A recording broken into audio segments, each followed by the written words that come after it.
Hello everyone, and welcome to the video on evaluating limits analytically.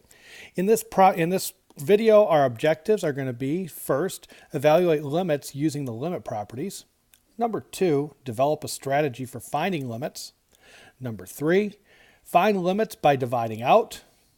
Number 4, find limits by rationalizing. And number 5, develop an understanding of the squeeze theorem. The squeeze theorem will be used, and at the end of the video, I will give you 2 special limits that get used often, and we will discuss the derivation of those limits a little bit more in class. To really start identifying limits, we really need to start out by looking at some basic limit properties, and here are 3 of them. In this case, what we're going to do is we're going to let b and c be real numbers and let n be a positive integer. And in this case, what this says is, b and c are real numbers. So if I take the limit as x approaches c of another real number, that is going to end up being b. That's going to be like a horizontal line. No matter what value I plug in for x, I get the same y value, and that's what we're looking at there.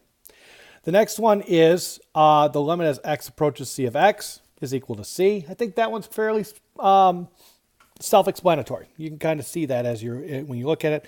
And kind of goes along with number 2 is number 3. The limit as x approaches c of x to the n is equal to c to the n. Now let's look at some additional limit properties. And these really get into helping us go and evaluate limits based on the functions that we are working with. So in this case, again, b and c are going to be real numbers, and n is again a positive integer, and f and g are functions such that, in this case, the limit as x approaches c of f of x is equal to L, and the limit as x approaches c of g of x is equal to some number k. So now what we're going to be looking at is some operations that can happen with between the 2 functions. Scalar multiple. Scalar multiple is where we're multiplying a function by a constant value, some other real number. And so in this case, the limit as x approaches c of b times f of x would equal b times L, since L is the limit as x approaches c of f of x. In the sum and difference formula, the limit as x approaches c of the sum or difference of f of x and g of x is going to be the L plus or minus k. The product, the limit as x approaches c of f of x times g of x, is L times k. Quotient is the one that gets a little bit different. It's equal to the limit as x approaches c of f of x divided by g of x is L over k, but that is provided that k does not equal 0. If k was equal to 0, then L over k would be an undefined statement, and therefore that limit would not exist. So as long as k is not 0, the limit of this quotient exists, and it will be whatever L over k is. And then the power, the limit as x approaches c of f of x raised to the n power is L to the n power as well. Take a look at these. Make sure you understand, you're comfortable with these, and that they make sense. I think as you look at them and realize and keep in mind that the limit as x approaches c of f of x equals L, and the limit as x approaches c of g of x equals k. If you keep those in mind, it makes these properties fairly easy to remember. Now let's take a look at a particular problem here. We want to use the properties to find the limit as x approaches 2 of x squared plus 5x times 3x minus 4. Now we're going to break that down into using these properties. So the first thing I know is this is the product of 2 functions. So this is like f of x, this would be g of x. And so by that product rule that we had in the previous slide, this limit here is equal to the limit as x approaches 2 of x squared plus 5x times the limit as x approaches 2 of 3x minus 4. So what we're going to do now is just break this down, break each piece down. So right here, you see what happens here where we're taking the limit as x approaches 2 of x squared plus 5x. That, by the sum and difference rule, is the limit as x approaches 2 of x squared plus the limit as x approaches 2 of 5x. And we know by the basic properties that we saw before that the limit as x approaches 2 of x squared is going to be 2 to the second. And the limit as x approaches 2 of 5x is going to be 5 times 2. And so that comes out to be 4 plus 10, and that equals 14. Now we need to take a look at the limit as x approaches 2 of 3x minus 4. And again, we're going to use those same limit properties. So the limit as x approaches 2 of 3x minus 4, I know is going to be the limit as x approaches 2 of 3x minus the limit as x approaches 2 of 4. So this is using the sum and difference properties again. And again, we know that the limit as x approaches 2 of 3x, that's going to equal 3 times 2 minus the limit as x approaches 2 of a constant is just equal to that constant itself. So I'm going to get 6 minus 4, which equals 2.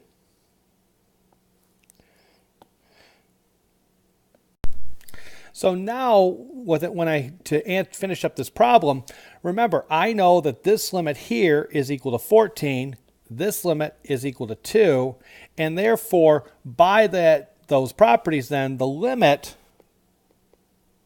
as x approaches 2 of x squared plus 5x times 3x minus 4 is going to be 14 times 2, which is 28.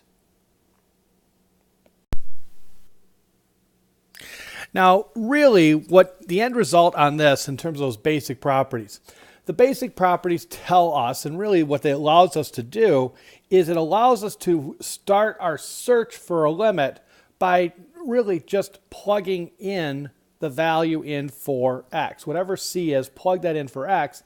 That will end up giving us, it's our first step to finding that limit. Where you have to be careful on that is going to be if you're dealing with a piecewise function. Now you have issues where you can't just plug it in. You've got to look at both sides. Or if you look at a function and you find out that it's undefined there, that's going to cause a problem as well, because the limit could still exist there. So be aware that it's a start. You use this, you can go and plug the value of c into the function to help you start out with the limit, but you got to be concerned about if you notice anything strange about that problem. Now let's look at the second strategy. The first strategy we have, we plug in and we check it out. We plug a value, plug c in for x, see what happens. If it gets a value, more than likely that's our limit. If weird things happen, and the weird thing that we're talking about here is if when we plug it in, we get 0 over 0, that's telling us some things. That's where we have what's called the indeterminate form. If you get something like 1 over 0 or 2 over 0 or negative 7 over 0, that's undefined. Okay, if you get that, you know that limit doesn't exist and you can move on. If you get 0 over 0, that is said to be indeterminate. The limit could exist, it may not. And when you're dealing with where you're taking the limit of a rational function, where like we are in this case where we're taking the limit as x approaches 5 of x squared minus 3x minus 10 over x minus 5. We do the direct substitution, we get 0 over 0. When we have this type of situation, we do know that there is a common factor between the numerator and denominator. And so we want to go and reduce that out. So in this case, with an x squared, it's easy to factor. If it's something that's other than x squared, you may, or if it's something you're not comfortable factoring, you can use synthetic division to help you go through and evaluate this. In this case, though, this one I could factor. So I have the limit as x approaches 5 of x squared minus 3x minus 10 over x minus 5 is equal to the limit as x approaches 5 of x minus 5 times x plus 2 over x minus 5. At this point, the x minus 5s will then reduce out, and I'm just going to be left with the x plus 2. And so I now have the limit as x approaches 5 of x plus 2. Just plug it in using the basic properties, and that limit comes out to be 7.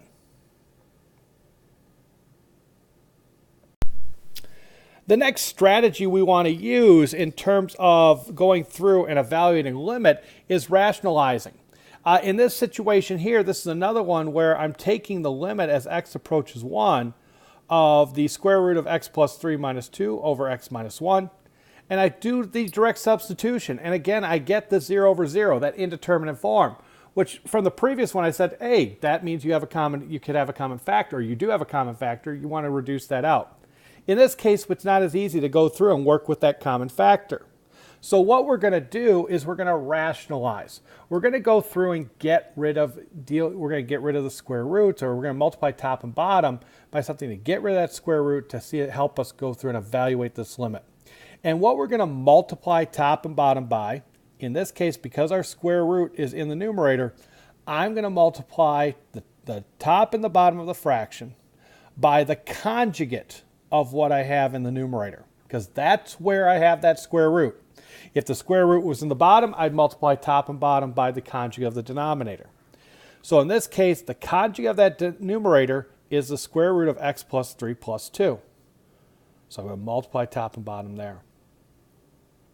When I go through and multiply this out, when I do that, that's going to come out to be the limit as x approaches 1 of x plus 3 minus 4 over x minus 1 times the square root of x plus 3 plus 2, that quantity. Now, at this point, it's all simplification. I can go through, combine the like terms, I get x minus 1, and now I can reduce this fraction. I can take those x minus 1s out, and I now have the limit as x approaches 1 of 1 over the square root of x plus 3 plus 2. And now I do the direct substitution. That becomes 1 over the square root of 4 plus 2. Square root of 4 is 2, so that gives me 1/4. So in this case, the limit up here as x approaches 1 of the square root of x plus 3 minus 2 over x minus 1 is equal to 1/4. So now what you have in terms of evaluating limits, you have, number one, your first tool in evaluating limits. The first thing you should do is do that direct substitution. Put c in for x. See what you get. If you get 0 over 0, then it's a matter of taking a look. Do you have a rational function? If you do, use factor the numerator and denominator, or use synthetic division or long division, whatever one you have to use, and reduce that fraction, and then be able to evaluate it, and then you'll be able to find that limit if it exists. It's possible when you do that it won't exist. That is still a possibility. And if it's not a rational function where you have a polynomial or a polynomial, look for where if you have square roots involved, then you're going to want to do the rationalization technique. So you're going to want to do that, and that will allow you to do those problems. So first, go through and do a direct substitution. If you get 0 over 0, then look to the other two strategies. If you don't get 0 over 0, then you can tell me what that limit is, if it even exists. Let's take a look at a couple of examples. So here are two limit problems I would like you to do. The first one is the limit as x approaches 2 of x minus 2 over x squared minus 4. The second is the limit as x approaches 9 of 1 over 3 plus the square root of x. So what I'd like you to do right now is pause the video, and I would like you to go and evaluate each one of these limits using whichever the appropriate technique from the three that we have just seen.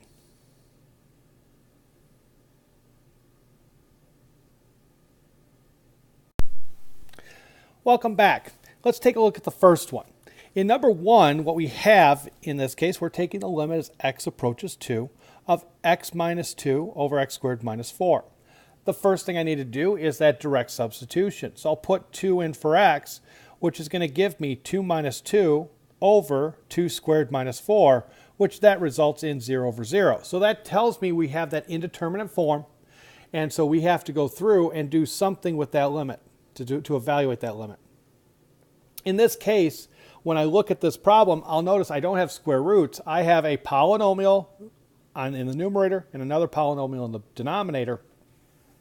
So therefore, I have a rational function, which tells me that there is a common factor. Because I got 0 over 0, I know there's a common factor between the top and the bottom. And I can choose to do synthetic division or long division when appropriate. Now, in this case, it really is going to be factoring is what I'm going to end up having to do on this one. So I'm not going to use any division at all. I'm just going to go and factor it. I notice that the denominator is x squared minus 4, which is a difference of two perfect squares, and I know how that factors. So when I go through and factor this, I get the limit as x approaches 2 of x minus 2 over x minus 2 times x plus 2. At this point, I do have a common factor that I can eliminate there and there. And so I now get the limit as x approaches 2 of 1 over x plus 2. And now I can plug that 2 in for x. I get 1 over 2 plus 2, which is 1/4. Therefore, I know the limit as x approaches 2 of x minus 2 over x squared minus 4 is equal to 1/4.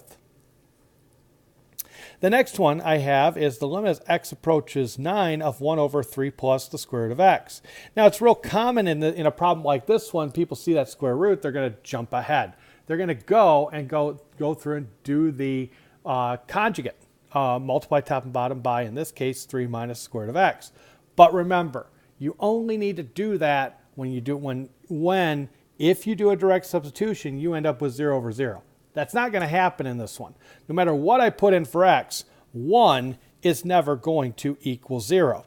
So when I do that direct substitution, I know that's going to be 1 over 3 plus the square root of 9, which is going to be 1 over 3 plus 3, which is 1/6. So therefore, the limit on this as x approaches 9 of 1 over 3 plus the square root of x is equal to 1/6. Now let's take a look at the squeeze theorem. The idea with the squeeze theorem is I want to find the limit as x approaches c of f of x. But in this situation right here, I have a situation where that is not something that's easy for me to do. Okay? I go through, I look at the problem, maybe I get something that is indeterminate, but when I go through and try to simplify it in any way, it just won't work. I can't go through and get it to where I can actually identify that limit. The idea is that if I can identify two other functions, h and g, such that f of x is always greater than or equal to h of x, and f of x is always less than or equal to g of x. So in other words, no matter what, f of x is always on or below g of x, and f of x is always on or above h of x. If I have that, then for all values of x in an open interval containing c, except possibly at c itself, and if, this is the key part here, if the limit as x approaches c of h of x is equal to L, and that also happens to be the limit as x approaches c of g of x, then I can say two things. The limit as x approaches c of f of x exists, and that limit is equal to L. Let's look at the diagram here. In this diagram, to go kind of illustrate this, I have h of x here in red, g of x is in blue. F of x is the function in black. Now keep in mind, the only conditions I have on f of x is it has to always be between h of x and g of x. It always has to be, f of x always has to be less than or equal to g of x, and it always has to be greater than or equal to h of x. And that's what I have here. If you look at that black line, it's always on or below the blue curve, or on or above the red curve. Now the blue and red curve come together here at C, so therefore I know that f of x also has to come together at that particular point. And the y value of that particular point would be equal to L. This theorem is used to go through and identify two other limit theorems that you'll end up using quite a bit. And they are these two special ones. The first one is, and you want to remember these, the limit as x approaches 0 of sine x over x is equal to 1. And the limit as x approaches 0 of 1 minus cosine x over x is equal to 0. Now this particular one up here, the first one, that gets used a little, quite a bit, and you end up seeing that quite a bit because it is equal to 1. This one, since it's equal to 0, there's some things, the changes that we could do to it don't really cause too much of a problem. But we got to be aware of what's happening here. Please keep in mind what is inside the sine function and what is in the denominator should always be the same. As long as they're the same, this will be equal to 1. If they're not the same, you need to modify it in some way so that they are the same, so that it looks the same inside the sine function and in the denominator. So with that, this will conclude this video. We'll talk a little bit more about the squeeze theorem. We'll show you the derivation of this and how we can prove this is equal to 1 using the squeeze theorem. And I'll give you a couple examples in terms of how that particular limit changes when you put constants in front of inside the sine function, like if you put sine of 2x over x, and they'll take the limit as x goes to 0, or if you put sine of x over 3x, how that affects the problem. So with that, this concludes this video. Please, again, make sure to identify questions you have, and we will see you in class.